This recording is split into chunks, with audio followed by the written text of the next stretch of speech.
Mark chapter 14. One Sabbath, when Jesus went to eat in the house of a prominent Pharisee, he was being carefully watched. There, in front of him, was a man suffering from dropsy. Jesus asked the Pharisees and experts in the law, "Is it lawful to heal on the Sabbath or not?" But they remained silent. So taking hold of the man, he healed him and sent him away.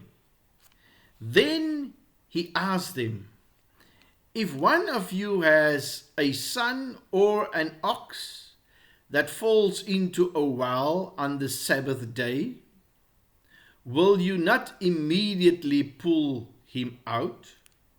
And they had nothing to say. When he noticed how the guests picked the places of honor at the table, he told them this parable. When someone invites you to a wedding feast, do not take the place of honor, for a person more distinguished than you may have been invited. If so, the host who invited both of you will come and say to you, "Give this man your seat." Then, humiliated, you will have to take the least important place. But when you are invited, take the lowest place, so that when your host comes, he will say to you, "Friend, move up to a better place." Then you will be honored in the presence of all your fellow guests.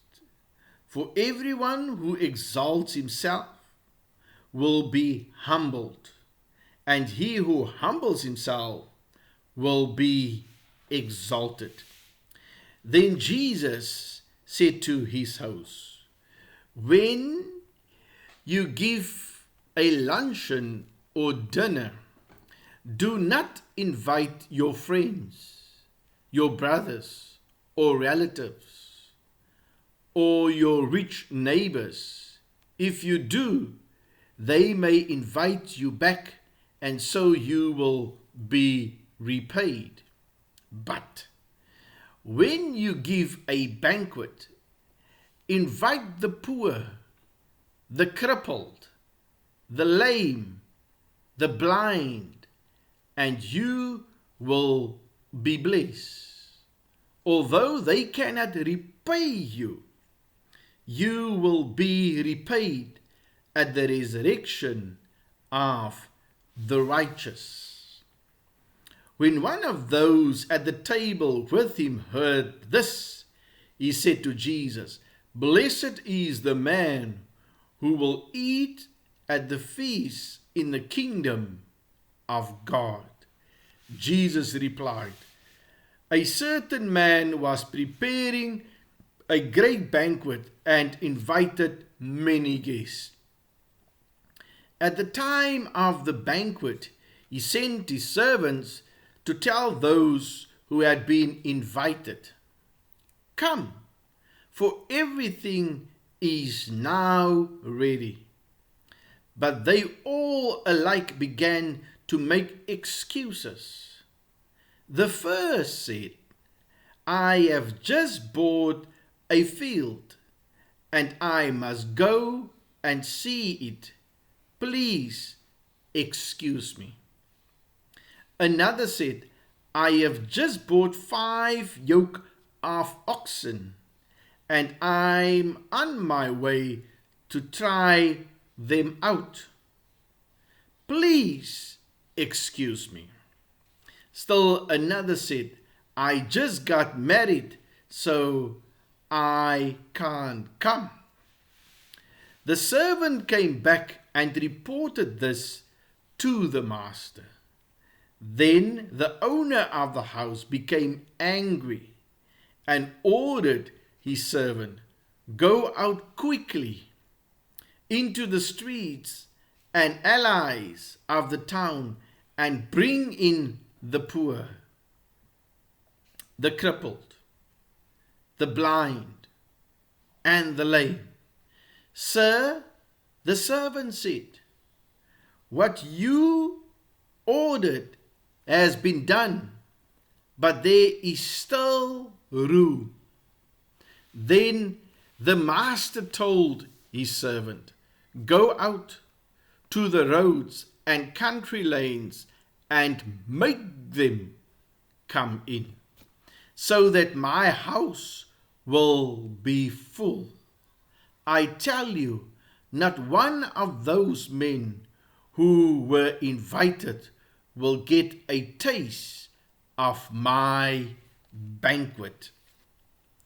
Large crowds were traveling with Jesus, and turning to them, he said, "If anyone comes to me and does not hate his father and mother, his wife and children, his brothers and sisters, yes, even his own life, he cannot be my disciple. And anyone who does not carry his cross and follow me cannot be my disciple. Suppose one of you wants to build a tower. Will he not first sit down and estimate the cost to see if he has enough money to complete it? For if he lays the foundation and is not able to finish it, everyone who sees it will ridicule him, saying, 'This fellow began to build and was not able to finish.' Or suppose a king is about to go to war against another king. Will he not first sit down and consider whether he is able with 10,000 men to oppose the one coming against him with 20,000? If he is not able, he will send a delegation while the other is still a long way off and will ask for terms of peace. In the same way, any of you who does not give up everything he has cannot be my disciple. Salt is good, but if it loses its saltiness, how can it be made salty again? It is fit neither for the soil nor for the manure pile. It is thrown out. He who has ears to hear, let him hear."